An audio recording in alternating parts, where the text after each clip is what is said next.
Hey everyone, just went on the MSC Meraviglia for a 7-day voyage to Florida and the Bahamas.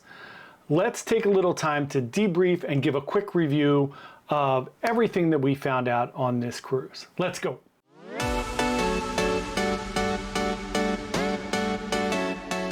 Hey everyone, John here from Byte Cruises. Welcome to our channel. If you're new here, we're just a travel agency trying to give you the best information about cruising so that you can plan to go on an amazing cruise vacation. I just got back yesterday from the MSC Meraviglia out of Brooklyn, New York, and we took it down to Port Canaveral and the Bahamas. So generally what I do after every cruise is I take a little bit of time, like 24 hours, keep everything fresh, and then I do a quick review and debrief, kind of like a brain dump of everything about this cruise from my experience, of course. So this was a 7-day journey out of Brooklyn. Our itinerary was to go to Port Canaveral, Ocean Cay, which is the private island of MSC, and then to Nassau, and then back. More on Ocean Cay in a few minutes. But generally when I do these, I cover 7 different things. Let's talk about those things: embarkation, service, food, the itinerary, entertainment, the ship, and disembarkation. I'm also going to talk about the guests a little bit. I'll add that in with the ship because it was a huge component of this cruise. So first, let's get into embarkation. Generally speaking, I enjoy going out of New Jersey, which is Bayonne. You can go out of there for Celebrity and Royal Caribbean. It's their port. Manhattan is not bad. It's in obviously downtown Manhattan. It's just about a mile from Penn Station. So very easy to get in and out, or you could drive there and park. Of course, I just don't enjoy driving into New York. And then Brooklyn, which creates a little bit more of a hassle because you have to get to Brooklyn. So you could, of course, drive. There are ferries that you could take. I chose to take New Jersey Transit to Penn Station. And then I took an Uber from Penn Station to Brooklyn. Same thing back, took an Uber from the ship to Penn Station and back. We'll get into it. So let's talk about embarkation. I had a 10 a.m. check-in. That doesn't mean that you're getting on the ship at 10 a.m. It means that's the time you're supposed to show up at the port. We got very severe text messages and emails the day before saying, please stick to your embarkation times. You will not be allowed in the terminal. You may be forced to wait outside in the cold. I've seen this coming through from all the different cruise lines, all these text messages and emails. And to be honest, they're just a waste of time. And everybody just shows up whenever they want. Nobody checks your embarkation times at the pier. Everybody just walks into the terminal and checks in. So I don't know why they have you pick check-in times anymore. During the pandemic, as we were coming out of the pandemic, they were very strict on embarkation times. And now it's just gone back to the Wild West as it was before. I do, however, wish that there was some type of sticking to windows because it's impossible to get all those people in at once, and it just creates a little bit of chaos. Embarkation and check-in wasn't bad at all, so we checked in. It took me about an hour to get through the check-in line at 10 a.m. Got through the check-in line. You go through X-ray first, then you go up to the check-in counter. Then once you check in there, you go to the waiting room. We were boarding group 25, which is insane. Our check-in time was 10 a.m. I got there at 10 a.m. and we were already boarding group 25, which means all of those other people got there at like 9:30 in the morning and just waited to get in line first.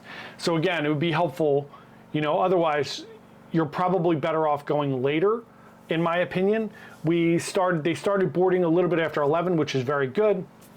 We were on the ship by about 11:20, which is great. They did make an announcement right away to everybody that if you had any carry-on luggage, you were absolutely permitted to go to your room and drop it off, grab your key cards, and then please exit the room and let them finish their cleaning, which I thought was great. I wish all the cruise lines did that. I know people do it anyway, even though you're not supposed to. So we did that, dropped off our stuff, and then we went to lunch and had a great day. So embarkation, fairly smooth, not a lot of hiccups. We did start seeing a little foreshadowing of the cruise. There was a very large church group on this cruise. Not that it matters what kind of group they are, it has no relevance to the story, it's just what they were.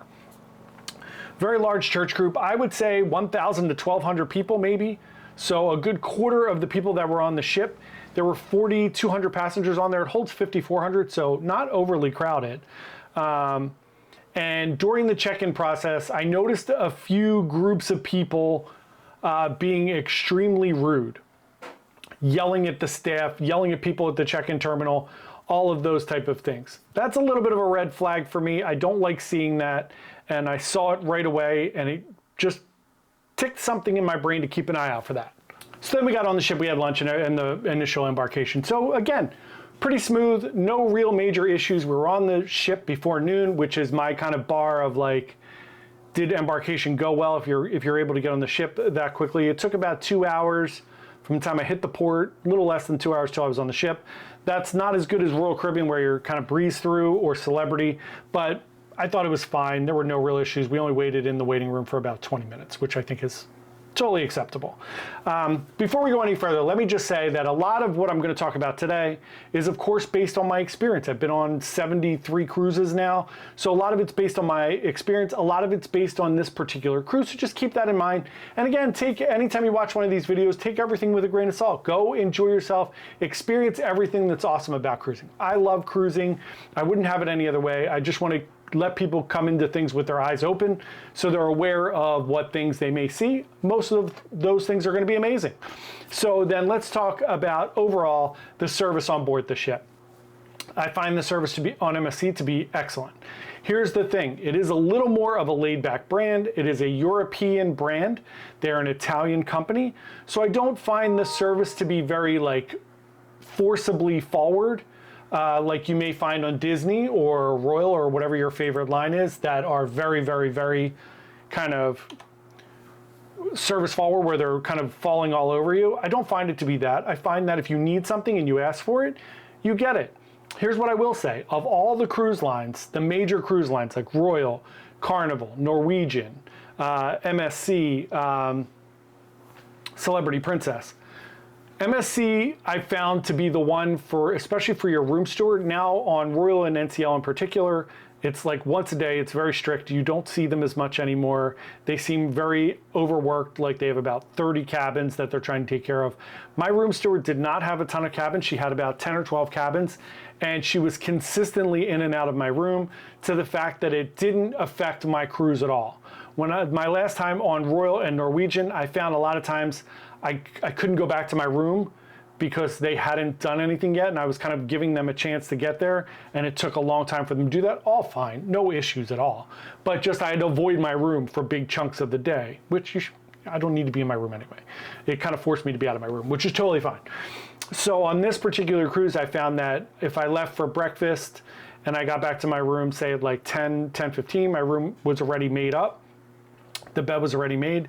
If I left for dinner, when I came back, there was information in my room about the next day, whatever, and it was turned down for the evening, and things were just kind of kept up throughout the day. Even if I left during the middle of the day, I found that when I came back, if I'd taken a nap or something, my bed was remade. So from that perspective, service was great. We ate in a lot of specialty dining restaurants. Service was great in those. In the main dining room, we mostly ate breakfast, a little bit of lunch or brunch. I found the service to be good, a little bit slow on like refilling water and coffee and things, but very minimally. Everything was great, and I think they're overwhelmed at those particular times where it's just super busy. There's nothing you can do about it. But again, this is where we saw, by the end of the cruise, the rudeness keep coming up of the passengers, particularly this large group. Just consistently wearing down the staff. We were in the gift shop getting some stuff, and there was like a 20-minute commotion at the like checkout register. And when we got up there, the person was just exasperated, and they were like, "This is my life. This is my life every day," which was funny. And we talked to a bunch of people on board the ship, and we saw and experienced a lot of rudeness. People yelling at people in the buffet, which I've never seen before, about the way they cook oatmeal or the way something was prepared. People repeated. So on MSC, one of the funny things is, for entertainment, for all the shows, you have to like reserve the show. You can do it when you first get on the ship. You can reserve all of them for whatever you want. There's a 7:30 show, 9:30 show. They do each of the production shows twice, except for the last one. So there's plenty of time to go see all these shows. And again, the ship wasn't sold out. So repeatedly, There were a few times where we didn't have reservations, or we reserved like a 9:30 show and we were bored at 7:30, so we just went in the like standby line. Seeing people come up and like knowing they don't have reservations, full well knowing, going up and then trying to get in, them telling them, no, you don't have a reservation, you have to wait in the other line. They would go into the line behind us or try to cut in front of us. Then they would go onto the other side and try to get in through the other person, like repeatedly, and then just telling them, no, I have a reservation, you're wrong. And just the fighting over and over again. This was like a central tenet to the cruise, and the staff, you could tell by the end of the cruise, was very worn down. But it didn't affect service at all. Service was excellent. Let's get into the food. Again, we ate at specialty dining. We'll do full reviews on all the specialty dining restaurants. We had 5 specialty dining package, and that comes with a carousel show, which we'll talk about in a moment. And then since I'm diamond on MSC, I get an additional specialty dining, which we used for lunch. So we did 5 nights in specialty dining and 1 lunch. And then the rest of the time we did the main dining room or the buffet. And I will say that all the food on this cruise was excellent. I know there have been in the past people not happy with MSC's food or the food levels. In all of my experiences, and I've been on Seascape, Seashore, I've been on Magnifica, Meraviglia twice now. I've had nothing but great experiences with the food. So all good, food was excellent. Let's talk about the itinerary next, because this was a little bit disappointing. So for some reason we left late, I guess, from Brooklyn, and I guess about halfway through the first sea day, we're supposed to dock at Port Canaveral the next day, which would have been Tuesday. We left on Sunday. We're supposed to dock at Port Canaveral at 1 p.m. and they announced that we wouldn't be getting there till after 2. And then they wound up not opening the doors and no one could get out till after 3. And then all aboard was like 8 o'clock. Not a big deal. There is nothing going on in Port Canaveral. Obviously, that is nowhere near enough time to get to Disney or Universal and back. It would be like just a waste of time to do that, in my opinion. 4 hours, less than 4 hours at the parks. So if you got off the ship at 3, 45 minutes to an hour to get to whatever park you're going to, it's already 4. You have basically 3 hours and then you have to rush back. It was just not enough time. Not that it's ever enough time if you get there at 1, 2. There's a little more time if you wanted to hit like Epcot or Universal, I would say. But we just wandered around. We went out and I had to get some stuff at the store, so we ran to the store. We took an Uber, went to Starbucks, and we worked for a little bit, and then we got back on the ship. So no big deal there. The next day, we were supposed to go to Ocean Key, which is the MSC private island, and we were unable to dock. The captain tried, 40 times to dock, and because of the rip currents and the wind, we were not able to dock there. So we missed that port completely. So Monday, Tuesday, day 3 became a sea day. So we had a sea day on day 1, half a sea day, pretty much almost a full sea day on day 2. So we were only in port for about 6 hours. Full sea day on day 3. Day 4, they said we're going to get to Nassau at 6:30 in the morning. So it's going to be a bonus longer day. You don't have to be back on board till 5:30. We wound up docking and they didn't open the doors until about 8:30, 9 a.m. in the morning anyway, which was about the time we were supposed to get there. So 1 day in Nassau and then 2 sea days back. So it was almost a completely sea day cruise, which, whatever, if you enjoy sea days, it would have been wonderful. If you enjoy ports, it was probably a little bit of a bummer. I don't love sea days. I like one on the beginning, I like one at the end, and then the rest could be port days for me.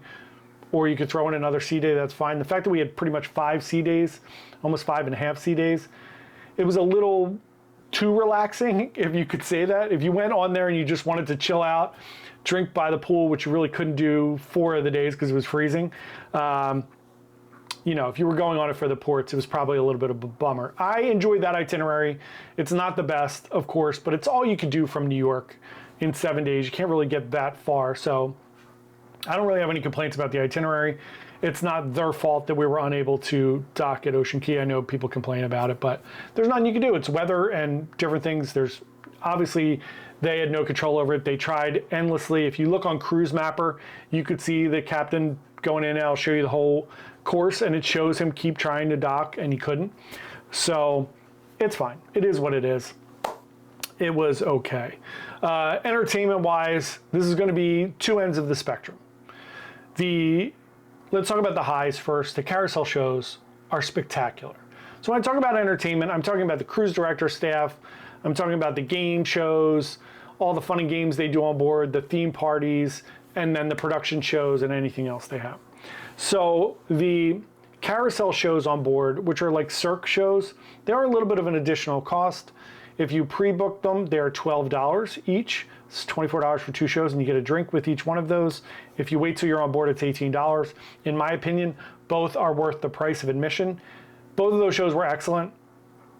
I would go and see them multiple times on a cruise based on my other information. So they have House of Houdini and Rock Circus. House of Houdini, I think, is the best show on board. And Rock Circus is excellent as well. The performers are amazing. They have singers, they have dancers, they have aerialists, they have gymnasts, whatever else, strongmen. It's amazing. Both shows are really, really, really, really good. It's a small theater, which makes it really intimate as well. It holds about 400 people, so it's in the round. Awesome. Couldn't recommend it anymore. The production shows were not great. Similar, so 2 of the shows were the same shows that I've seen on Seashore this year. So Journeys and Encore. There are 4 production shows. There's Disco, there's a Disco one. There is Journeys, which is like about a train through Europe. There's Encore, which is a lot of Broadway musicals. And then there's Live from Meraviglia. So those are the 4 shows. The Disco one, I hate to like talk about performers because it looked like other people were really enjoying the show. I love Broadway. I love musicals. All right. So this is just a piece of critique from me. Again, grain of salt, right? You can go just enjoy yourself. It's fine. I'm being nitpicky. I just found the production shows were kind of like High School Musical-y-ish, a little bit, like community theater. And this is coming off 2 cruises in a row where I was on Symphony, on Royal, and I thought the production shows couldn't have been better. They were outstanding, especially when you have Hairspray and it's almost like a Broadway cast on there, and they were spectacular. So coming into this, the shows just weren't great, in my opinion. That's it, just my opinion. The cruise director staff I thought were amazing. So the cruise director was good. Not my favorite cruise director of all time, but I thought he was really good. The kind of cruise director activities manager, which was Manuel, I thought he was fantastic. He was everywhere around the ship, hosting all of the theme parties, some of the game shows, all of the stuff they did in the Galleria, which is like their promenade. He was outstanding. Sam from South Africa, she is the cruise director staff manager. We met her on our last Meraviglia cruise. She did the trivia in the bar. She was fantastic as well. Just an amazing dancer. I felt that they were like, dare I say, they were better than the production staff, but they were great. And then the rest of the entertainment staff, cruise director, entertainment staff was great. We did trivia a lot. We did a bunch of fun things, and I thought everybody was wonderful. I think the cruise director's name was Darren. He was great. No issues. Not my favorite cruise director, but I think he did a great job.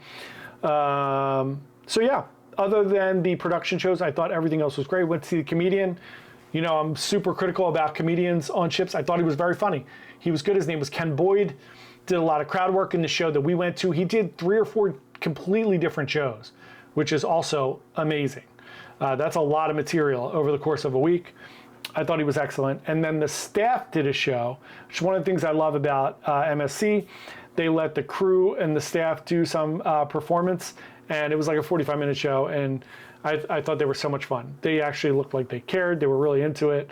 You could tell they really practiced hard for it, and it was really fun to watch. It's on the last day.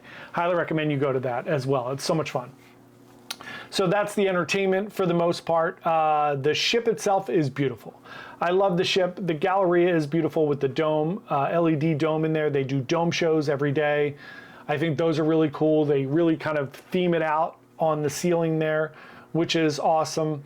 Look, the ship is not great when you're leaving out of Brooklyn in the winter and there's 3 or 4 days of super cold weather. Thank God it wasn't overly crowded because it didn't seem like overwhelming in any of the areas. I think they do a really good job with flow control. Everything was great. The ship still looks beautiful. It didn't look like it was in disrepair. They do have an indoor solarium and pool, which is excellent. And yeah, that's it. The ship is great. I thought the ship was really nice. It's a good like mid to large ship. If you don't love like the Oasis, if you think Oasis is too big and maybe like Enchantment's too small, kind of like right in the middle there. It's a good size. And then let's talk about Disembarkation. Surprisingly, I'm very surprised Disembarkation was excellent. They really pushed down hard on people not walking off the ship. It's the first time I've ever seen it. Because I just did a video last week about Disembarkation and how express walk-off has become a nightmare. Like you just see families with 10 pieces of luggage trying to do walk-off, people in wheelchairs trying to do walk-off, which, no offense, those people should get off the ship first anyway. Somebody should wheel them off. They shouldn't be in the express walk-off line. They really did push down the fact of like, look, we can't have 4,200 people walking off the ship. Please check your luggage the night before. And whatever it was, it worked. We bought transfers, and then it was a little bit of a weird, I think it's our fault. We bought transfers from the ship to New York Penn Station and said the transfer was at 8 a.m., which was great for us because we figured, oh, great, we'll be off the ship. Then at 8 a.m., we'll get the transfer and we'll be back at Penn Station by 8:30, 9 o'clock. Then we found out the morning of that it was meeting at the Carousel Lounge at 8 o'clock. We weren't going to get off the ship till 8:39, and then we wouldn't be back at Penn Station. I had to pick up my dog by 11, so just logistically. So we actually went at 7:30 to the lounge, which is when we found out that we weren't going to be leaving till later. And I said to AJ, hey, let's just check out and see what the express walk-off looks like, because we only have carry-on. We don't bring big luggage. And we literally just popped down and walked right off the ship. It was great. Exited out, walked a block away. Funny story, we get off the ship, there's taxis lined up there. So we walk out and the guy's like, you need a taxi? We were like, yeah, sure. It's easier. We were gonna call an Uber, but like, it's fine, you're right here. And they're like, yeah, can you pay cash? Which means they're not gonna turn the little things on, the meter on. And we were like, yeah, we can pay cash. And the guy's like, cool, like $90. And I was like, I'm not paying $90 to get to Penn Station from here. So I was like, no way. And they didn't even like try to like barter or anything. They were just like, nope, okay, cool, see ya. We went out and got an Uber for 46 for the two of us. So we took that back, everything was great. So there you have it. That's my opinion on the ship. That's my quick little debrief of how our experience went. Again, I love cruising. I love everything about cruising. We had an amazing time on this sailing. There wasn't a ton to do because a lot of it was in disarray because of missing ports, but we still had a great time. Overall, I loved everything about it with the exception of a couple little things, nitpicky things. Otherwise, everything was great. We met a ton of great people, a ton of our subscribers. I'll talk about it in the vlogs. We'll talk about it on live streams. We just had a great time. It's so nice to meet people, and it's so nice to hang out with people that also love cruising. So we hope you book MSC Meraviglia. We'd love to help you book it. Feel free to reach out. But we had a great time. It was awesome. It's our second time on Meraviglia. Didn't disappoint. They have a mozzarella bar. What's not like to like there? So thanks so much for watching. Really appreciate it. If you have any questions about Meraviglia, please pop them below. We've now been on there twice. We have a lot of experience with MSC. Happy to answer questions for you as well. Thanks so much. We would love for you to subscribe to our channel if you found this helpful or useful.